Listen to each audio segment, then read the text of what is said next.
तो हेलो दोस्तों, my self विवेक त्रिपाठी। और आज हम लोग पढ़ने जा रहे हैं लॉज ऑफ मोशन का सेकंड लेक्चर।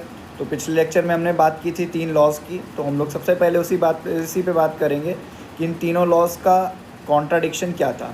ठीक है, तो इसके लिए हम एक केस लेते हैं। जैसे कि आप किसी कार में बैठे हो, ठीक है, गंदी सी कार है, ज़्यादा उस पर ध्यान मत दीजिए। बैठा नहीं हूँ, खड़ा हूँ बेसिकली, ठीक है। और ये इसमें फोर्स लग रहा है तो एक्सेलरेट कर रही है आगे की तरफ, ठीक। तो जैसा कि इनर्शिया कहता है, इनर्शिया क्या कहता है कि इसको यहीं पे रुका रहना चाहिए, ठीक है। मान लो ये इसके यहाँ पे फ्रिक्शन नहीं होती तो ये यहीं पे रुका जाता है और जो इसकी कार है वो आगे चली जाती है। पर असल में क्या होता है, असल में जब हम लोग बस के अंदर के फ्रेम से देखते हैं, बस के अंदर से, तो इनको कुछ नहीं पता होता कि इनके फोर्स लग रहा है, क्या हो रहा है। मान लो एकदम क्लोज बस है, तुम देख ही नहीं सकते हो क्या हो रहा है आसपास तुम्हारे। तो इसके रेफरेंस पे क्या होता है, जब ये आदमी खड़ा है तो उसको एक पीछे की तरफ धक्का लगता है, ठीक है। कौन लगा रहा है, कोई तुम्हें मतलब कोई आदमी भी नहीं दिख रहा है, कोई धक्का लगाने वाला तुम्हें कुछ भी नहीं दिख रहा, पर तुम्हें ऐसा लगेगा कि पीछे कोई धक्का दे रहा है। तो बेसिकली जब हम लोग एक्सेलरेटेड फ्रेम में देखते हैं, ठीक है, जब हम लोग एक्सेलरेटेड फ्रेम में कोई चीज़ देखेंगे तो हमको एक स्यूडो फोर्स मिलेगा, हमको लगेगा हमें कोई धक्का दे रहा है। पर असल में हम लोग अगर frame of reference non accelerated रखेंगे, यहाँ सामने से देख रहे होंगे अर्थ से, तो ये आदमी यहीं का यहीं खड़ा हुआ है, कार आगे निकल गई है क्योंकि उस पर फोर्स लग रहा था, ठीक। तो इसलिए जो पीछे जो फोर्स लगता है इसको हम कहते हैं स्यूडो फोर्स, ठीक है। तो लॉज ऑफ मोशन जितने भी तीनों हमारे थे वो एक्ट करेंगे सिर्फ नॉन एक्सेलरेटेड मोशन में, ठीक है। एक्सेलरेटेड मोशन में वो फेल कर जाएंगे और उनको फिर से रिलायबल बनाने के लिए हम लोग स्यूडो फोर्स को इंट्रोड्यूस करते हैं, ठीक है। तो स्यूडो फोर्स की एक ही कंडीशन है, एक्सेलरेटेड फ्रेम में दिखेगा हमको, ठीक है। तो इसके कुछ क्वेश्चंस बनते हैं, मतलब काफ़ी क्वेश्चन मतलब सर्कुलर मोशन में बनेंगे, सेंट्रीफ्यूगल फोर्स वाले, और काफ़ी फ्रिक्शन रिलेटेड होंगे। पर अभी के लिए हम लोग क्या कर लेते हैं, अभी के लिए हम लोग नॉर्मली ऐसे देख सकते हैं, जैसे एक एलिवेटर वाले केसेस होते हैं, ठीक है। तो एलिवेटर केस रहते हैं, अगर इनमें V ज़ीरो रहे, V मतलब डेल्टा V ज़ीरो रहे, मतलब डेल्टा V ज़ीरो रहे और V कांस्टेंट रहे, ठीक है, तो आदमी का जो वेइंग मशीन रहेगा वो mg आएगा, ठीक है। अगर एक्सेलरेशन की डायरेक्शन ऊपर होगी, ठीक है, अगर एक्सेलरेशन की डायरेक्शन ऊपर होगी तो जो स्यूडो फोर्स लग रहा होगा वो हमेशा अपोजिट टू द एक्सेलरेशन लगता है, ठीक। तो अगर एक्सेलरेशन ऊपर है तो स्यूडो फोर्स डाउनवर्ड लगेगा तो वो वेट पे ऐड हो जाएगा, तो वेट इक्वल्स टू mg+a हो जाएगा, ठीक है।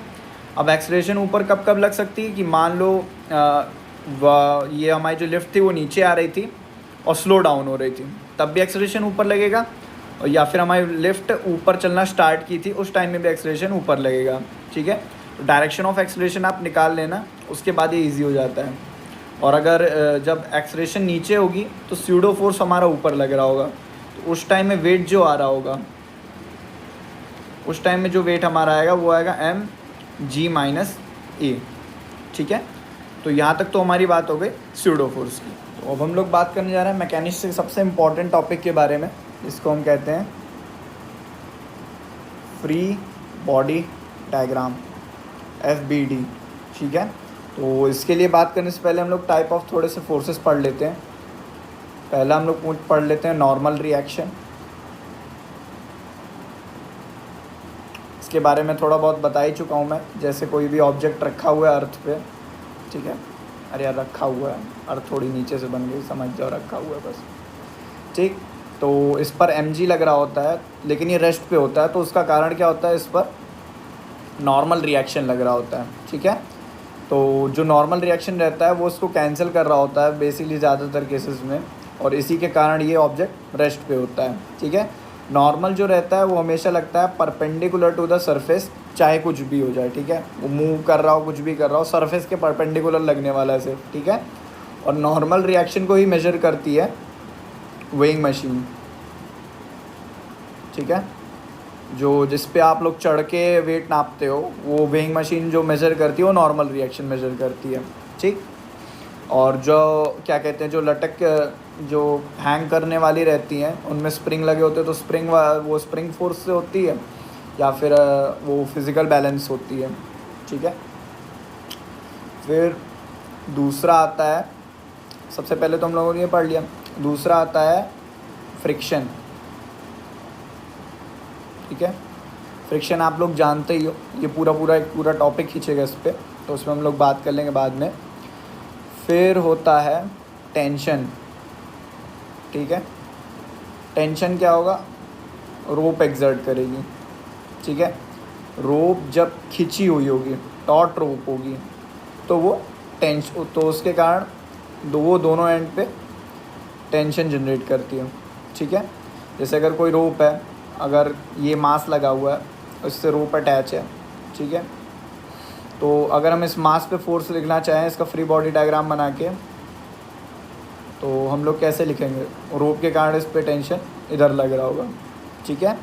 तो रोप हमेशा क्या कहते हैं, खींचने वाले काम करेगी।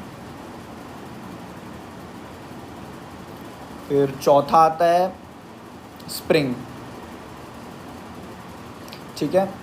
ये कितनी खींची हुई है अपनी नॉर्मल पोजीशन से या फिर कंप्रेस्ड है, उस पर डिपेंड करेगी। तो उसका एफ़ जो रहता है, उसकी वैल्यू, एफ वेक्टर की वैल्यू हम लिखते हैं -kx वेक्टर, ठीक है।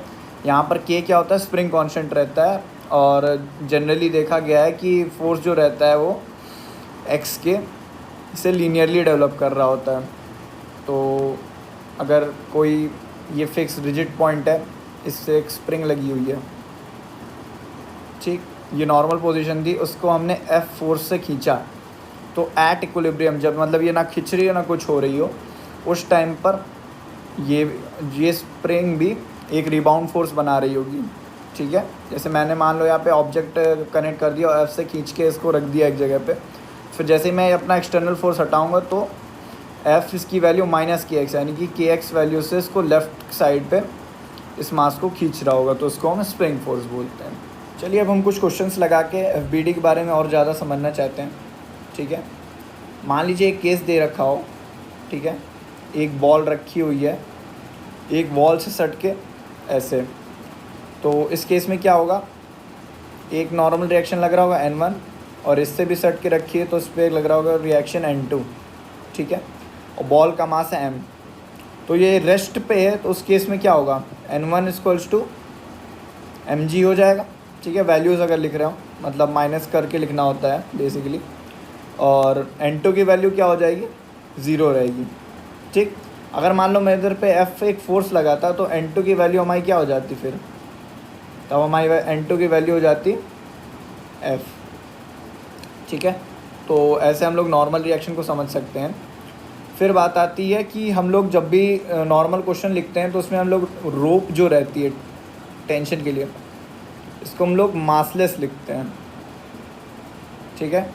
मासलेस क्यों लिखते हैं, क्योंकि अगर मासलेस होती है तो उसमें टेंशन जो रहती है वो थ्रू आउट कॉन्स्टेंट रहेगी। अगर उसका मास होगा कुछ तो वो कांस्टेंट नहीं रहेगी। फॉर एग्जांपल मैं मान लेता हूँ,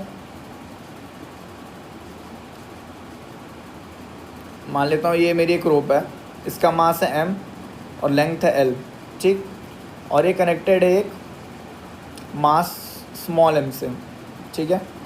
तो और इस पर फोर्स लग रहा है इधर साइड से F, तो ये पूरा मान लो सिस्टम एक्सलेट कर रहा होगा A से, तो हम लोग एक्सलेशन निकाल सकते हैं तुरंत, फोर्स अपॉन में टोटल मास हमारा क्या आ रहा है, m+m, ठीक। अब मैं मान लेता हूँ कि यहाँ जहाँ पॉइंट ऑफ एप्लीकेशन, यहाँ से x डिस्टेंस दूर पे टेंशन क्या है निकालना है, तो मैं यहाँ से इसको ब्रेक करूँगा और फ्री बॉडी डायग्राम बनाऊँगा। तो किसी भी एक साइड, दोनों में से एक साइड का बना सकते हो, मैं चूज़ करूँगा कि मैं इस साइड का बनाता हूँ, लेफ़्ट साइड का, ठीक है। तो ये यहाँ का जो मास बचा होगा उसको मैं m' लिख लेता हूँ, और m' की वैल्यू क्या होगी, कैपिटल M अपॉन में स्मॉल कैपिटल L, मल्टीप्लाई में क्या हो जाएगा, L - x, ठीक है। समझ रहे हो, मतलब जो लीनियर डेंसिटी ये हो जाएगी और इनटू जितना बचा हुआ मास वो हो जाएगा, बचा हुआ लेंथ, सॉरी। तो अब क्या हो जाएगा, इसका मास ही हो जाएगा। तो अब यहाँ पे हम लोगों को यहाँ पे लिखना होगा टेंशन। तो इधर एक ही चीज़ है जो इनको ड्राइव कर रही है। तो यहाँ पे जो टेंशन की वैल्यू आएगी वो कितनी आएगी, टेंशन आएगी मास इंटू एक्सेलरेशन। और मास हमारा क्या है, small m plus m/l into l minus x. इस पूरे को टर्म को मैं मल्टीप्लाई करूँगा एक्सेलरेशन से, ठीक है। तो यहाँ पे आपको समझ में आ रहा होगा कि यहाँ पर x के साथ में टेंशन डिक्रीज़ होती जा रही है। इसलिए हम लोग जितनी भी रोप्स वगैरह सब क्वेश्चन लिखते हैं उनमें हम लोग मासलेस लेते हैं। अगर मास वाली है रोप तो आपको उसको सॉल्व करने में थोड़ा सा डिफ़िकल्टी होती है। फिर बात आती है हमारी यहाँ पे, हम लोग पुलीज़ यूज़ करते हैं काफ़ी जगह पे, ठीक। जैसे कि कोई भी एक नॉर्मल सा क्वेश्चन ले लेता हूँ। मास m1 है और मास इधर m2 है, ठीक है। और m2 is greater than m1, ये हमें दे रखा होगा, ठीक। तो अब इस केस में हमें लिखना, हम लोग जब भी पुली लिखते हैं तो पुली को हम लिखते हैं फ्रिक्शनलेस, ठीक है, फ्रिक्शनलेस और मासलेस।